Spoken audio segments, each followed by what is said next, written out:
Hallelujah.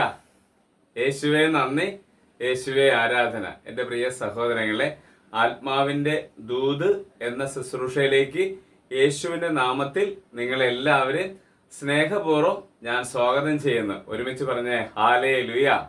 എൻ്റെ പ്രിയ സഹോദരങ്ങളെ, ഇന്നലെ അട്ടപ്പാടിയിൽ ബഹുമാനപ്പെട്ട സേവർക്കാ മട്ടാലസിൻ്റെ കൂടെ റൂഹ മൗണ്ടിൽ ഉണ്ടായിരുന്നു.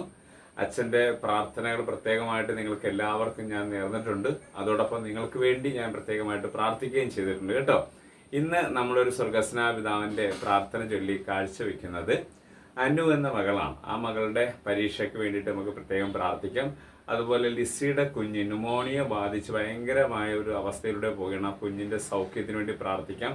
അതുപോലെ ജോർജ് അദ്ദേഹത്തിൻ്റെ ഒരു ബലഹീനതയിൽ നിന്ന്, മദ്യപാനത്തിൻ്റെ ബലഹീനതയിൽ നിന്ന് പൂർണ്ണമായിട്ട് വിടുതൽ കിട്ടാനായിട്ട് പ്രത്യേകം പ്രാർത്ഥിക്കുക.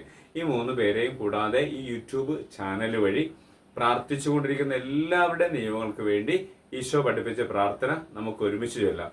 ഈ പ്രാർത്ഥന ചൊല്ലുമ്പോൾ നിങ്ങൾ എന്നോടൊപ്പം ചൊല്ലി പ്രാർത്ഥിക്കണം. കാരണം ഈ പ്രാർത്ഥനയാണ് ഈശോ നമുക്ക് തന്നേക്കണം. ഇത് ചൊല്ലിയാൽ മതി എന്നാണ് പറഞ്ഞേക്കണം. അപ്പോൾ അതുകൊണ്ട് ഈ പ്രാർത്ഥന ചൊല്ലുമ്പോൾ നിങ്ങളും എന്നോടൊപ്പം ഒരുമിച്ച് പ്രാർത്ഥിക്കണം കേട്ടോ. നമുക്ക് ഒരുമിച്ച് പ്രാർത്ഥിക്കാം.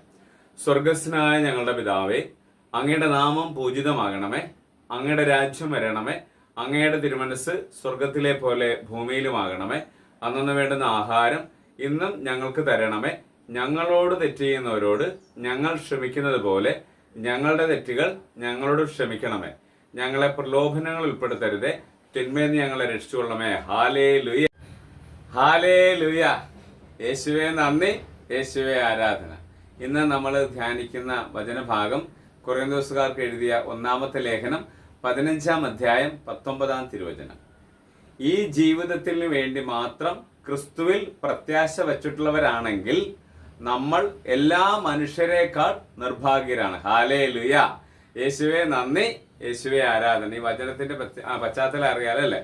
ഈ ജീവിതത്തിന് വേണ്ടി മാത്രം എന്ന് വെച്ചാൽ നമ്മൾ ഇപ്പോൾ ആയിരിക്കുന്ന ഈ അവസ്ഥ, അത് നമ്മുടെ ജീവിത സാഹചര്യമാകാം, നമ്മുടെ ജോലിയാകാം, നമ്മുടെ മറ്റേതെങ്കിലും കാര്യങ്ങളാകാം, ഇതിൽ മാത്രമാണ് നമ്മുടെ പ്രത്യാശയെങ്കിൽ സ്ലീഹ നമ്മളെ പഠിപ്പിക്കുകയാണ് മറ്റെല്ലാവരേക്കാൾ, എല്ലാ മനുഷ്യരെക്കാൾ നിർഭാഗ്യരാണെന്നാണ് പറയുന്നത്. അപ്പൊ ക്രിസ്തുവിൽ നമുക്കൊരു പ്രത്യാശയാണ്. എന്താണ് പ്രത്യാശ?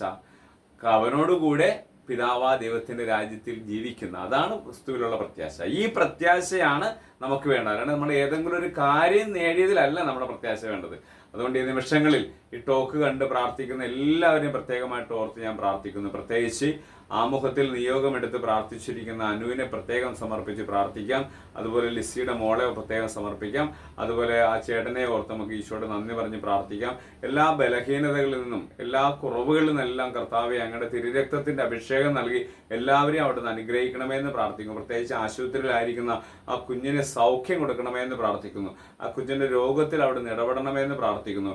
അനുവിനെ പ്രത്യേകമായിട്ട് ഓർത്ത് ഞാൻ പ്രാർത്ഥിക്കുന്നു. കർത്താവ് എല്ലാ മനുഷ്യരിലും അങ്ങയുടെ സ്നേഹത്തിന്റെ ശക്തി പ്രവർത്തിക്കണമെന്ന് പ്രാർത്ഥിച്ചുകൊണ്ട് ഈ യൂട്യൂബ് ചാനലിൽ കണ്ട് പ്രാർത്ഥിക്കുന്ന ഓരോരുത്തരുടെയും നിയോഗങ്ങളുടെ മേൽ കർത്താവെ നിന്റെ അനുഗ്രഹം ഉണ്ടായിരിക്കട്ടെ എന്ന് പ്രാർത്ഥിക്കുന്നു.